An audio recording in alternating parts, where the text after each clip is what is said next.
जब शुरू में मोदी सरकार E10 ला रही थी तब 2018 में union transport minister Nitin Gadkari ने कहा था कि इथेनॉल मिलाने के बाद पेट्रोल 55 रुपए पर लीटर की कीमत पर मिलेगा। जंगल में जो भी होगा और म्यूनिसिपल वेस्ट को सेग्रीगेट करके वो कचरे से भी आपका बन जाएगा।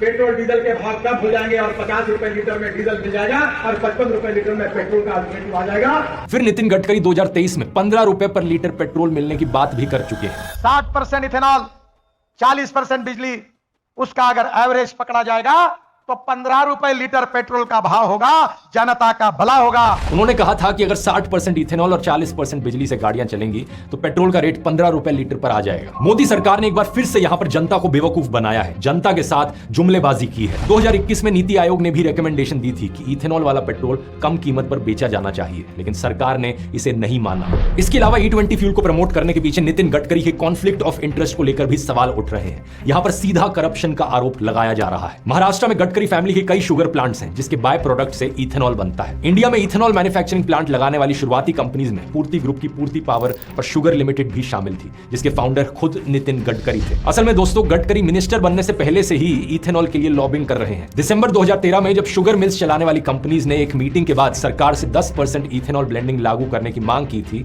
तब नितिन गडकरी उस मीटिंग के चीफ पेट्रन थे। इसके बाद 2014 में जब मोदी सरकार आई तो सरकार में मंत्री बनते ही नितिन गडकरी ने इथेनॉल ब्लेंडिंग की लिमिट 10 से 15% करने के लिए लॉबिंग करनी शुरू कर दी थी। उस वक्त 2% तक भी ब्लेंडिंग नहीं हो रही थी। और कमाल की बात है, जैसा नितिन गडकरी ने कहा वैसा ही मोदी सरकार ने किया। एक ही महीने के अंदर अंदर इथेनॉल ब्लेंडिंग की लिमिट 10% कर दी गई। ऐसा करना पूर्ति ग्रुप के बिजनेस के लिए बहुत फायदेमंद था। इसी समय जून 2014 में उन्होंने इथेनॉल का एक नया प्लांट सेटअप करने का ऐलान भी किया। बाद में दोस्तों इसी पूर्ति ग्रुप की दो कंपनीज बनी, मानस एग्रो इंडस्ट्रीज और CIAN सियान एग्रो इंडस्ट्रीज। इन दोनों कंपनीज को नितिन गडकरी के दो बेटे सारंग गडकरी और निखिल गडकरी चलाते हैं। ये दोनों कंपनीज भी इथेनॉल के बिजनेस में हैं। सारंग गडकरी का मानस ग्रुप 2022 तक 2 करोड़ लीटर इथेनॉल बना रहा था और पेट्रोल में मिलाने के लिए इथेनॉल की सप्लाई करता है। निखिल गडकरी के सियान एग्रो ने 2024 में ही कार्बन डाइऑक्साइड से इथेनॉल बनाने के लिए एक MOU भी साइन किया था। ये कंपनी पब्लिकली लिस्टेड है और पिछले 5 सालों में रेवेन्यू ग्रोथ 37.55% पर ईयर रही है, जबकि इंडस्ट्री की एवरेज केवल 7% है और नेट इनकम इनका हर साल